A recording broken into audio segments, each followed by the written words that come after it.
Y la pregunta es entonces, bueno, José, ¿y hacia dónde vamos? Quo vadis?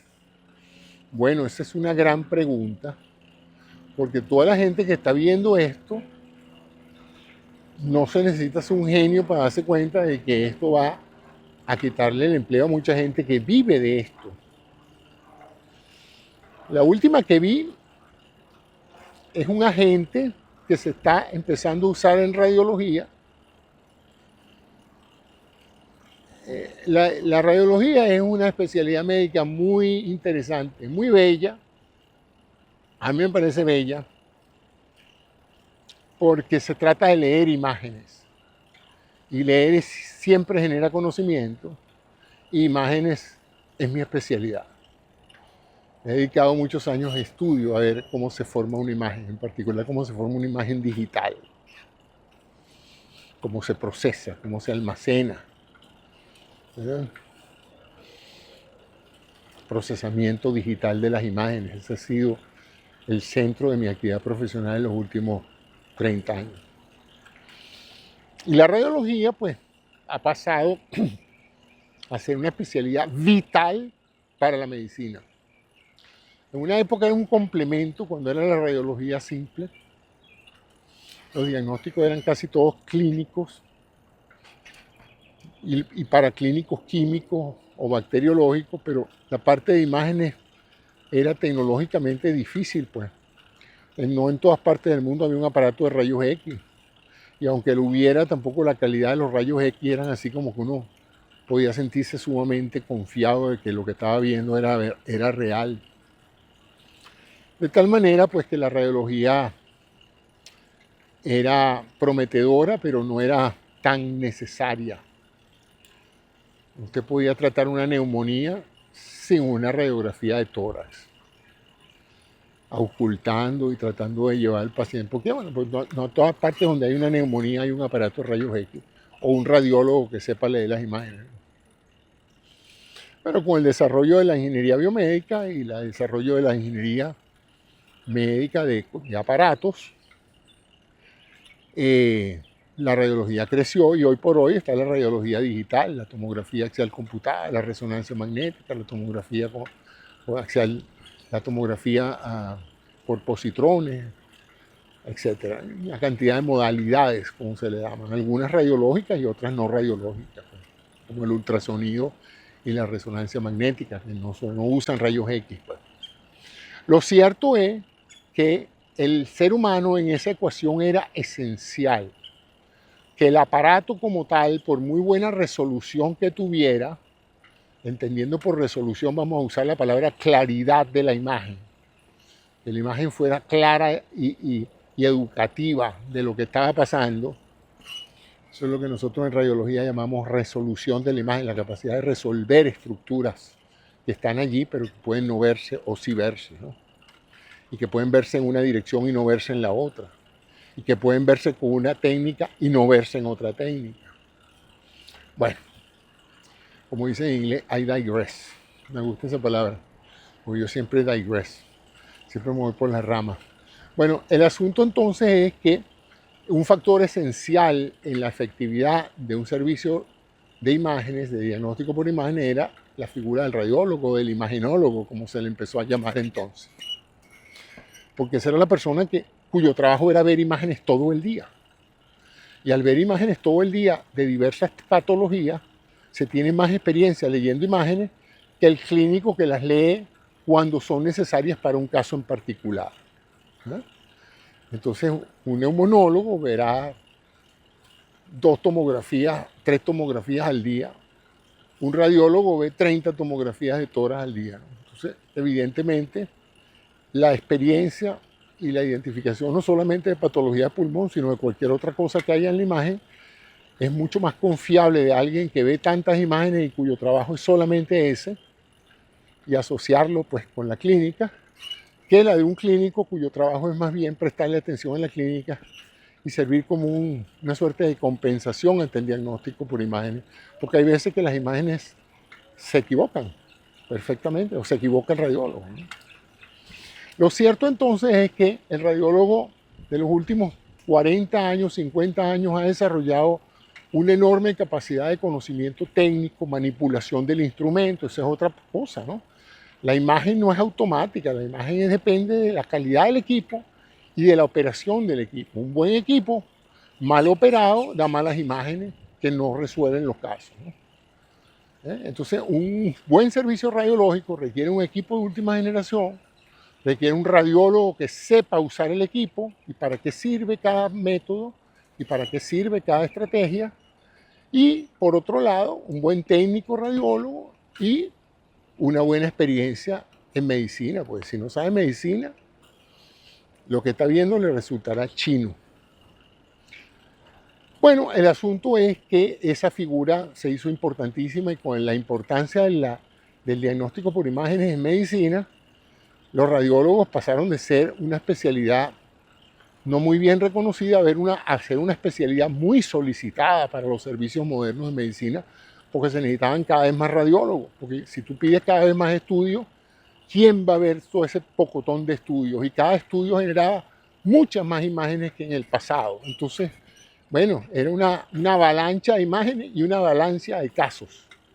Entonces se necesitaban muchos más radiólogos y hubo una gran demanda de radiólogos y evidentemente eso ha sido para algunos, para mí sobre todo y para muchos otros, una gran experiencia en los últimos 30 años, haber servido como apuntalador de mejores diagnósticos y de mejores evaluaciones quirúrgicas, ¿no? Y de detección precoz de cosas, pues. Bueno, el asunto es que siempre se consideró la radiología o el diagnóstico por imágenes no solamente una cosa técnica, sino una suerte de arte, de la habilidad de ver una imagen y de detectar cosas que el ojo de otra persona no ve por falta de experiencia o por falta de conocimiento. Es un poco como los evaluadores de arte. Los que saben mucho de arte, porque han visto mucho arte y son especialistas en un artista, por ejemplo, una persona que se ha especializado en Van Gogh, por ejemplo, y ha estudiado todas las obras de Van Gogh y las ha visto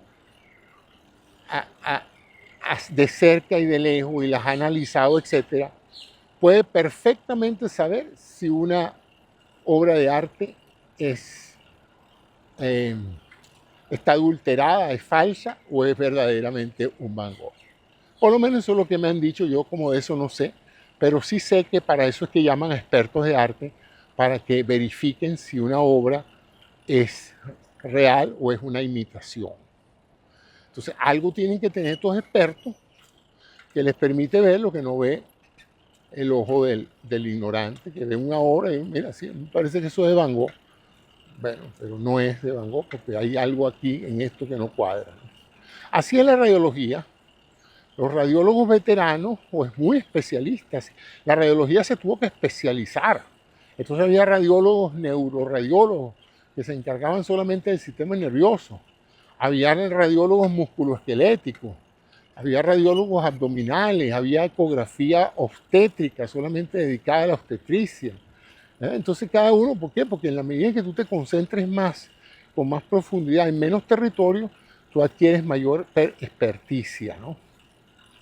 Y eso toma años de estudio y de práctica, de ver imágenes una tras otra y de correlacionar esas imágenes con los resultados, porque esa es otra. Uno hace un veredicto, pero necesita la información final de si el jurado dio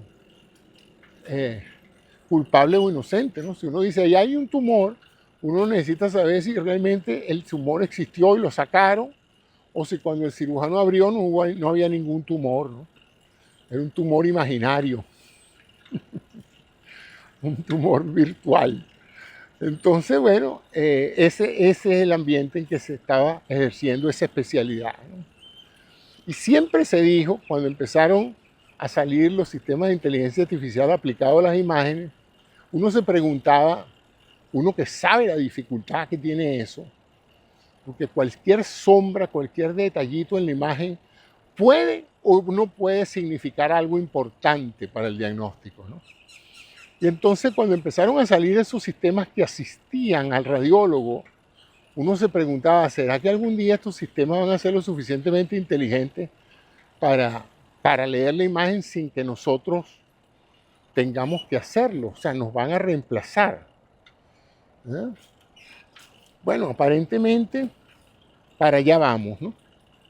Los más recientes modelos están demostrando una alta confiabilidad en leer millones de imágenes, por lo tanto aprenden más rápido que un radiólogo que ha visto miles de imágenes en su vida.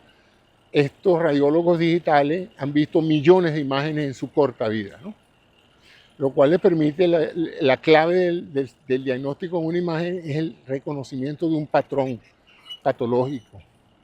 Y evidentemente, pues, estos sistemas de inteligencia artificial que analizan millones de muestras han desarrollado una gran capacidad de analizar todo tipo de patrones, ¿no? Es como los que juegan ajedrez, han analizado millones de jugadas, incluso jugadas que nunca se han hecho por otros ajedrecistas en la historia, ¿no?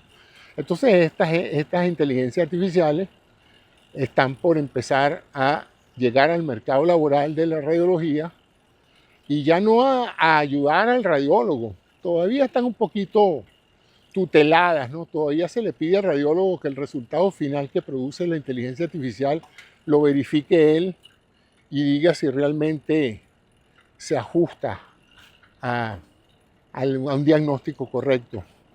Pero eso está en vías de desaparecer porque cada vez se demuestra que probablemente la inteligencia artificial se equivoca menos que los radiólogos, que son seres humanos. Entonces, ahí tenemos una profesión que aparentemente, a menos que pase algo extraño o que se produzca una legislación que prohíba que salga un diagnóstico médico que no sea visto por un ser humano, lo más probable es que los equipos del futuro van a venir no solamente capaces de tomar las imágenes, sino con algoritmos que van a poder perfectamente leer las imágenes, identificarlas, correlacionarlas con laboratorios, correlacionarlas con la clínica y ofrecerle al médico tratante un diagnóstico completo. Es más, también le van a quitar el trabajo a él, porque si el trabajo de él es conjugar toda esa información para proceder a un esquema terapéutico y ya le están diciendo incluso qué es lo que tiene el paciente, qué tan confiables son las imágenes para soportar ese diagnóstico, qué tan confiables son los exámenes de laboratorio que apuntaran en esa misma dirección, un índice de predictibilidad que le diga, este paciente con un 80-90% de seguridad tiene tal cosa, y usted lo que tiene que hacer es esto y esto y esto y esto. Bueno, entonces, ¿qué va a hacer él? Nada.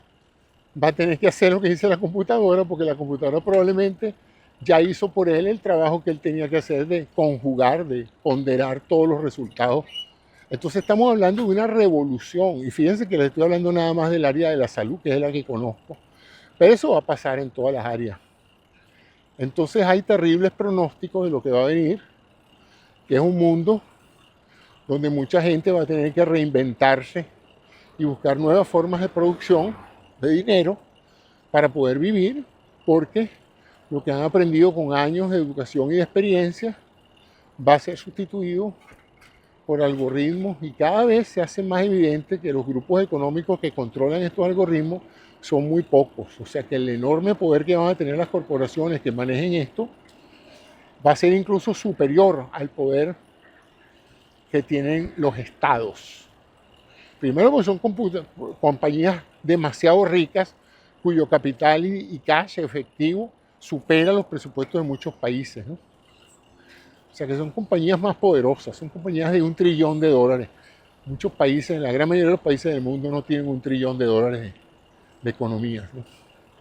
Entonces, si vamos a eso, vamos hacia un mundo controlado por 5, 6, 10 megacorporaciones trillonarias que saben todo de nosotros, que pueden hacer todo de nosotros, que habrá muy pocos empleos para que la gente pueda vivir o sobrevivir en un sistema capitalista donde tú tienes que producir dinero para vivir, y todo el mundo se está haciendo esa pregunta, ¿no? ¿Cómo va a ser ese mundo postcapitalista donde lo que hemos crecido para ver, que es que tú creces, te educas, te entrenas, tienes un empleo, vives de tu empleo hasta que ya no puedes trabajar más, te jubilas, cumples tu ciclo de vida Y el ciclo se repite con tus hijos, que también pasan por el mismo proceso. Pero ¿qué va a pasar cuando una porción significativa de los seres humanos no encuentren un espacio productivo para justificar el costo de su vivienda, de su locomoción, de su entretenimiento, de su alimentación, etcétera, ¿no? Entonces, bueno, ese es el panorama. Y se pensaba que eso iba a tardar como una década o más. Pero a esta velocidad que va la cosa, amárrense los cinturones. Como dijo el piloto, brace for impact. Abrácense para el impacto, porque lo que viene es un impacto. De eso no les quepa la menor duda. Y ahora con esta guerrita, que nadie la esperaba, pues entonces se le suman esa convergencia de dos tormentas, ¿no? La posible injerencia de la inteligencia artificial en todos los aspectos de nuestra vida, más el colapso económico de muchas economías a partir de esta guerra aparentemente innecesaria por el momento de hacerla, ¿no? Bueno, ese es mi comentario de hoy. Espero sus comentarios. Escriban. Suscribirse no cuesta nada, es gratuito. Cuando yo le digo suscríbase, no es que me tienen que pagar. Es simplemente darle a la campanita y suscribirse en el botón. Y ya está, eso es todo lo que tienen que hacer. Y de esa manera, pues, más gente es posible que me vea y me escuche.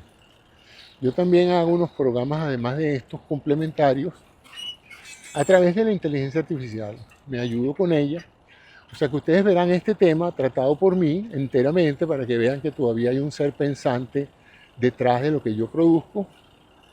Pero para ahorrarme tiempo y porque veo que lo hacen muy bien, uso la inteligencia artificial para hacer programas más breves que discuten este programa. O sea, los programas complementarios que yo hago a este tema son como que si yo tuviera un par de personas que me han escuchado y ahora van ellos a opinar sobre lo que yo he dicho. Algo simplemente fantástico. Entonces, bueno, ese es mi comentario de hoy.